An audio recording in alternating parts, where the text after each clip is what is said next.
session. It started at 11, so we have about 30 minutes left. So after 30 minutes of this, then we will just continue. So I believe, I always say I believe, that most of you are familiar with, let me put this at the bottom, are familiar with this presentation of the diagrams that we have. And also, this is not the only one, but it's the start one that we should at least know. And I will just run through this as fast as possible, okay? And so sometimes we refer to certain things as ray, vertex, and we have an angle. So we have one ray, we have another ray. A vertex is where two rays meet. So normal mathematics or English, a ray is what we basically call a line. Okay, so we have line 1, and then we have another line 2. Okay, let me just write that correctly. Okay, can I just ask a question? Is it okay that you guys can see my screen or you can't see my screen? Yes, we can. We can. Okay, so let me continue. So also note that in these diagrams, the first ones that we have here, our rays, all right, they also have an arrow. When there is an arrow attached to the line, as in this diagram, this has now changed now to a vector. Okay, so stuff to write, but I'm trying my best. So quickly re-explain, I don't understand. Okay. Yes, Right, let's go back. So you get that this ray is called a line, right? It's a line going up and there's a line going to the right. You must say yes so that I know you can, at least I can proceed. Yes, sir. Okay, so this is when you have a line and a line where they meet is called a vertex. Okay, that vertex is like that point where the two lines meet. And where that two lines meet, it basically forms an angle. All right, so this is the start of an angle is in a 2D shape. Okay, we call this 2D because there's only two lines, one line and one line. Then they form a 2D, and then that's the first angle we can get. Okay, so what I have said now, we get the line, whenever a line has an arrow attached to it, can be an arrow, and sometimes it can just be a pointer like that. Whenever a line has an arrow or this thing, then this does not become a line anymore. In mathematics, we call that a vector. Okay. Now it becomes a vector. I will explain vector later on because the arrow tells us that the line is going into that direction. Okay. This other arrow tells us the line is going in that direction. Okay. The ones at the bottom, well, the ones over here, they don't have arrows. So they are not vectors. Okay. What are they? They are just lines. So a vector is a combination of a line and an arrow. Okay. So a vector has two things.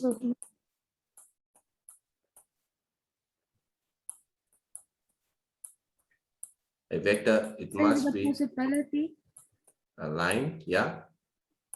So is there a possibility that you can print us out this notes for us? I will share it on the Google Classroom. All the notes.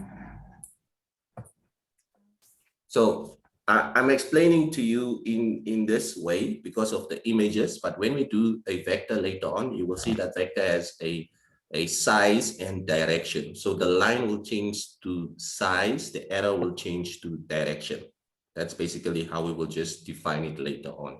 But for now, for you to see something like that, it's clear that, okay, there's a line, there's an arrow, vector, okay? So I'm just explaining it like this for now, and then we go on. So here we have a 0-degree angle, okay? 0 degree means there are no degrees because both the red and the green line are in the same direction, so there's no angle formed, okay? The red and the green are on the same, there's no angle. So that's why the 0 degree comes. There's a question? So is this also like the worksheet we got? Which paper is this one? No, this is a new lesson. Oh, Yes. okay. Okay. Can I also just announce that you guys can, I will upload the videos later on, the recording, so that you can go back to everything, right? So that we at least cover as much as we possibly can. Please note, I'm explaining this. Please mute yourself, stop. Yeah, let me just quickly see. Who is? Guys, can you please mute yourself unless you have a question to ask? Yeah. Okay, I'll just mute it. All right. I just muted.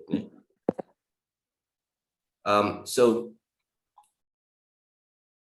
as I've said before, this is a 0 degree, okay? 0 degree because both lines are on the same, as we call it, axis, or on the same plane. They are basically on the same line. One is the line, one is a subline. Later on, we will talk about those sublines as well. On the other side, we have an acute angle. I believe you know what an acute angle is. Angles smaller than 90 degrees. We have a right angle, which is only 90 degrees. Obtuse, greater than 90, less than 180. We have a straight line. This is the most important thing you have to remember, guys. Honestly, like I don't know. Most of the time, for the rest of the things that we were talking about or going into, you have to know this by heart. Like you just have to know it. Everything, if there's a straight line, you know it's a 180 degrees. Wherever you see the box, the square box, the 90 degrees, you have to know. Angles that are smaller, you need to know you are going into that range, okay, for acute angles. Obtuse angles, greater than 90, less than. So sometimes with obtuse angles, we make use of this supplementary angles, complementary angles. We make use of those words later on. We just add them. And then this angle here, the reflex angle, greater than 180, less than 360. Okay, this is also important. And then a full revolution is 360. Okay, so whenever we get angles, okay, you in question papers, whenever there's angles or anything like that, you should get 100% because all the answers are given to you like already, it's on the paper. Okay. The questions that we are referring to is questions like this at the bottom. I'm now over here, right? Where we will give you, for example, this angle can be 120 degrees, all right? Then you should be able to find A, all right? Here at the bottom, it gives you an example. You know that this is on a straight line. Ignore that extra line going up. You focus on the straight line. The two angles are on the straight line. And I have B, which is 120. All I need is A, and it's easy to solve with algebra. Same with this one. This is now where we talk about supplementary angles, and we talk about complementary angles. Complementary form a 90 degrees. Supplementary, they add up to give you 180. Opposite angles are also there. We also have to know that if an angle is here and an angle is there, these two angles are equal. And the same as A is equals to B here, you should also note that A and this angle here is a straight line.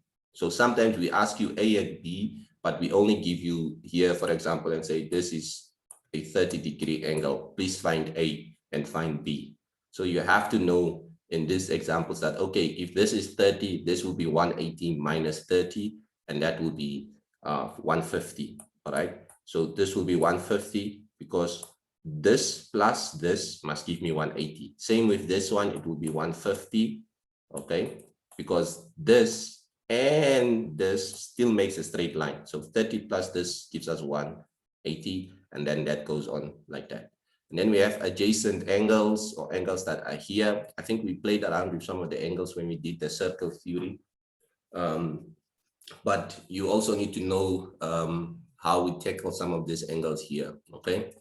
And there is one extra line that we normally give to certain learners, and I'll call this angle C. So whenever you see something like this, then you know that this plus this plus this must give you 180 degrees, and that is basically how you can also define it as such, or in a way. Sometimes we give you the whole, if I go back a few things, sometimes we give you this reflex angle, we give you this one, and we ask you to try and find the other ones over there. So that's also ways we can go to. All right. So enough on angles. That's just the first part of geometry that we would like to look at. We will still come back to other parts as we proceed, but for now, I just wanted to speak about some of the first angle properties, and then we will do a little bit of geometry as we continue every time, and then add the new topics, because the new topics I don't want to just leave behind and without us trying anything with them, right? So for now, I will close this and I'll clear the drawings. I will share this on the group as well so that you can have notes. All right, so I have this lesson here. It's on Loci that we are going to start today. And I just want to make sure that we all understand Loci. So it's also very important.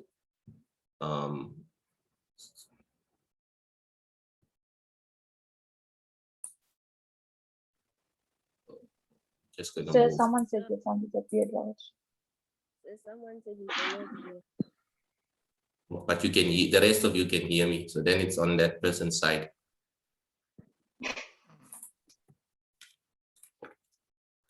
So let's ask for a rejoin. But just remember that the videos will be available, right? I'm not sure as to how much time we have left. Okay, let me just quickly check before this session ends. All right, we still have about a few minutes left. So I'll start with this one. So the locus of a point is that the path traced out by a point has moved through 2D or 3D shapes, okay? In locus problems, you have to find the path of a given rule or rules, and that's basically what we are referring to, okay? So the locus of a point at path traced out, okay, is as follows. We know now we have basically perpendicular lines, okay? This is the, let me just hold on that one a bit. Let's just first look at this one. The locus of a point that moves so that it remains equidistant from two fixed points. That's basically a locus. Drawing locus means that the distance that we are referring to is always the same for any given points. That's the same distance everywhere. The perpendicular bisector of a line joining both 2 points, the perpendicular bisector, by now we know, we have done examples of perpendicular bisector. Now a question could come up like this: draw the locus of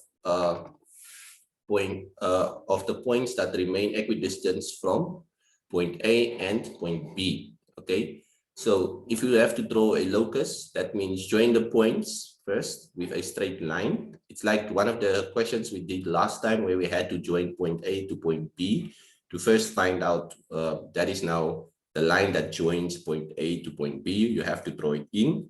Okay, so first we will draw that line, and then the first one is you will place the compass on the first point, hopefully in the center. All right. Once you have placed the compass there, you will stretch out your pencil to be more than half of the line. Okay, you have to now use your eyes to determine where is more than half of the line.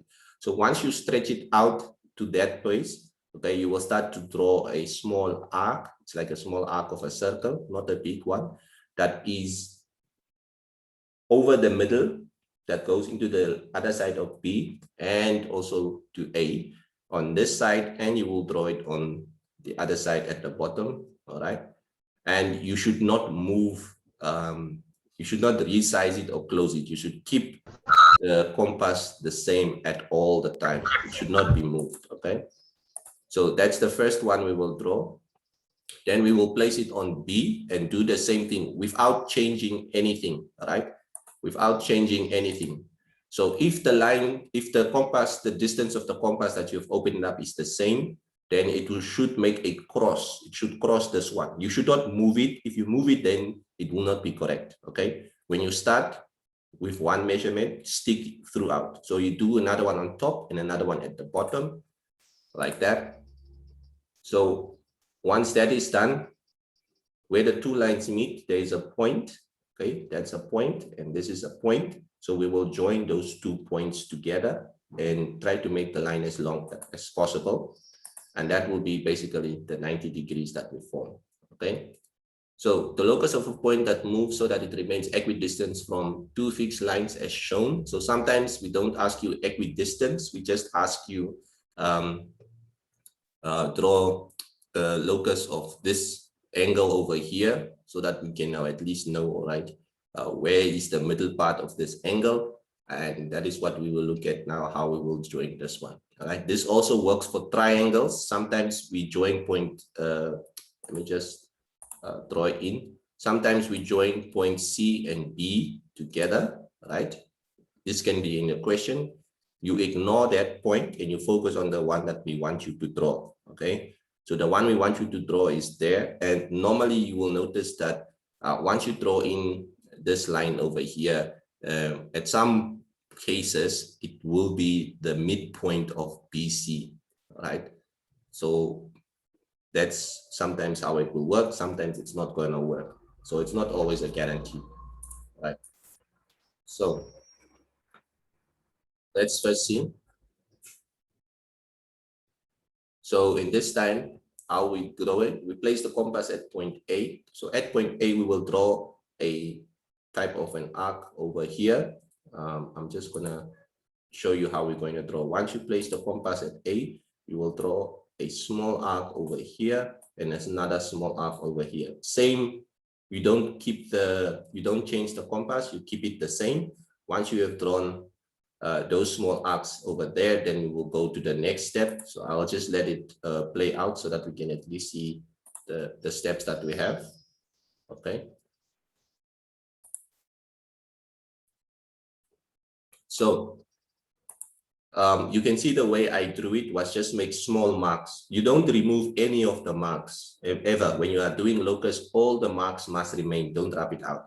So it is not a good idea to let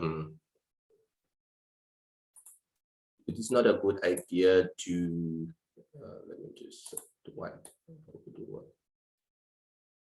to put in marks everywhere on the page, because we want the locus at least to show. So that's why we leave some spaces in here so that when we draw in the locus, we can at least see, okay, that is the locus that we have, all right? So once we have those two marks, the same as mine, it can be close, it can be far, it doesn't matter, your answer will be the same, all right? Once we do that, then we place the compass over here, and we make one mark over this side, another mark over this side. Then we do the same where the two marks will join, and then we will have a point. Okay. So sometimes you just use one, it's fine. If you use both, you will still join the path all the way the same. Okay. So let me just remove that so that you can see the locus has been drawn. Okay. So once we get to that point where we have the two of them meet, we just join point A straight through that one, and that will be the locus. So this means the following. We have now created an equidistant angle. Let me just go back. We have created an equidistant angle. Just a small point. I just want to get my pen ready. And just clear the screen.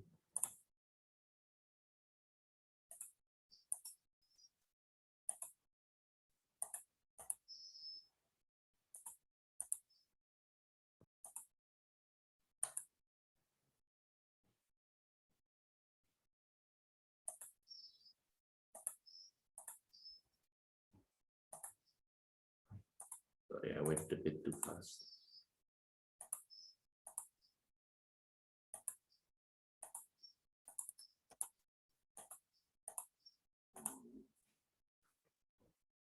Okay, I don't know now. My slide is having a slight error, but I think it will. Let me just wait for it to finish loading.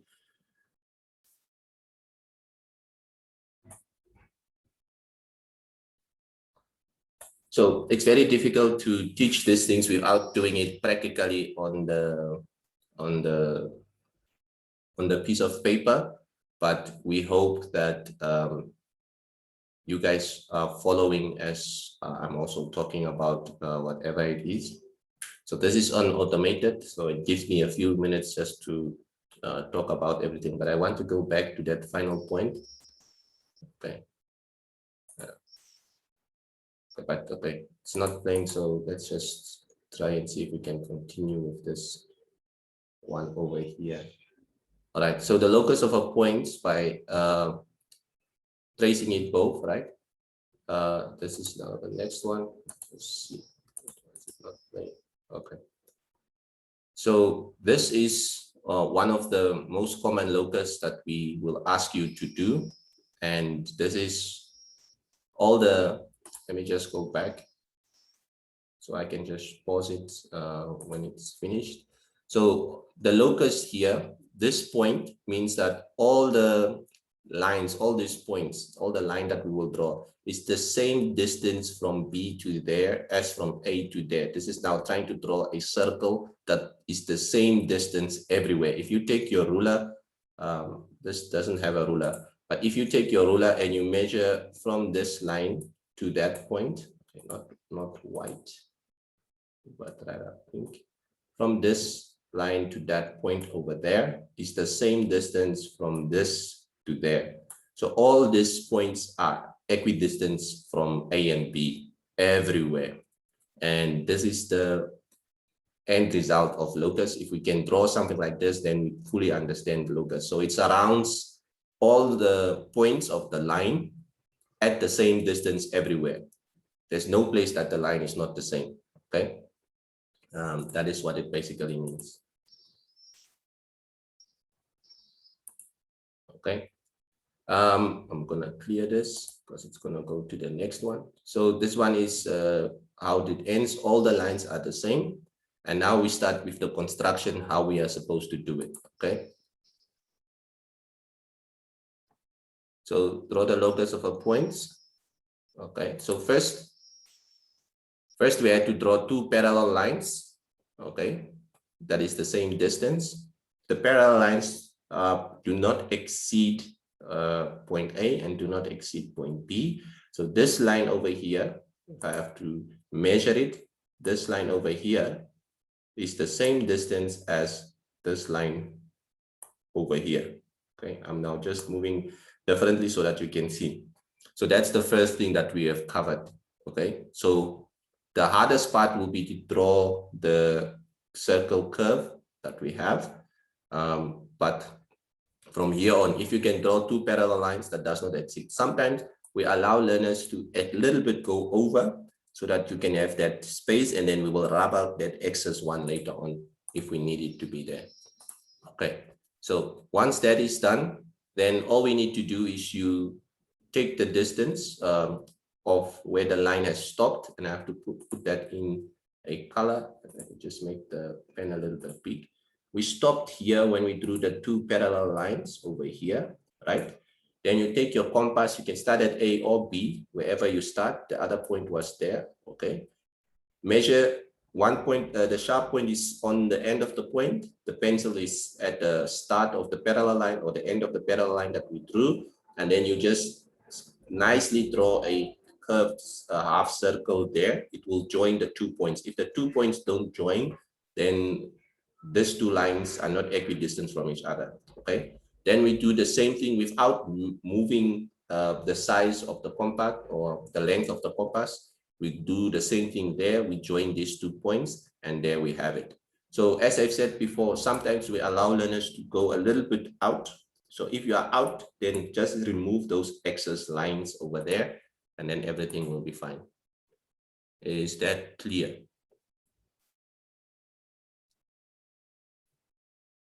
I spoke a lot. Is it fine? Yes, sir. Okay. Yes, So sir. now at some points I'll give you a shape and then we will ask you to draw in those locus of points at given places. And this is now normally how a question paper will look like, right? We give you a scenario with a dog and something and say, okay, the dog wants to go into his house or into his shed or wherever the dog is supposed to go. And then or the dog is tied to that place, he cannot leave the house. This is normally like a real life example where you want your dog not to bite other people, but to stay within the yard. If somebody comes into your yard, the dog will bite you. But if you stay out of the person's yard, the dog don't bite. Okay, and let's call this dog is a pit bull instead of now just this funny looking picture. So those dangerous dogs, that is what we have. So we want you to measure how long should this rope be that is tied to the dog so that the dog does not bite people in the street or in the neighbors' houses or anything like that. Only if the people come into your house, the dog will bite you. Okay, I just try to give you the real life scenario so that you at least see where do we use this in real life. Okay, so the Buster the dog is tied, I'll just call this tied by a 1 meter long rope at the corner of the shed as shown in the diagram. Draw and shade the area which Buster can move. Okay, so the shading, remember now, if we want to shade, I told you when we did the linear programming that in linear programming we are shading unwanted regions. Okay, unwanted regions is what we are shading. In Loci, we shade the wanted region. Where do we want the dog to move? We want the dog to move inside the yard, not outside. So outside will be unwanted. Okay, this will be unwanted. I'm just now putting it there. Okay, I don't want this. This is what we want. Okay, so in Loci, we shade what we want. We don't shade what we do not want. Okay, that's the only difference that we have there. Right. So also take note of that as we proceed. So over here, you will have noticed that once we draw the semicircle from this point coming up to that point over there, we then drew another one that is from here and this box here, and then we close it off there. So this one is slightly different than having a straight line because the shed over here is part of the boundary, or let's say the house here, and then the yard is now all these other places inside, outside that we have. So if you start here, you end there, okay? And if you come back to the top, I just had to mute there quickly. If you come back to the top here, it's now not anymore this point again. You have to start at the yard, counting the yard from this point over here. All right. So then from this point, we just continue where we left off and then we close it off. So that will be how the dog can move. All right. If you wanted to know how far it will move on the other side of the shed or something like that, that's also where it will stop. If it is tied here, if it was tied on the other side, it will work in reverse. Okay. So I hope that makes sense. And then once we are done with that, we just shade in the part that we want. And that will be the area the dog can move. And then this would have given you full marks. All right. So I think we will stop with Loci over here. The rest will just be questions that we will answer. I will post one question on the Google Classroom as well that you can attempt.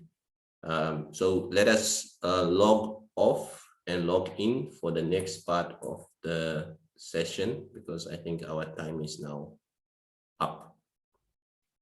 So I will end this and then we will rejoin again.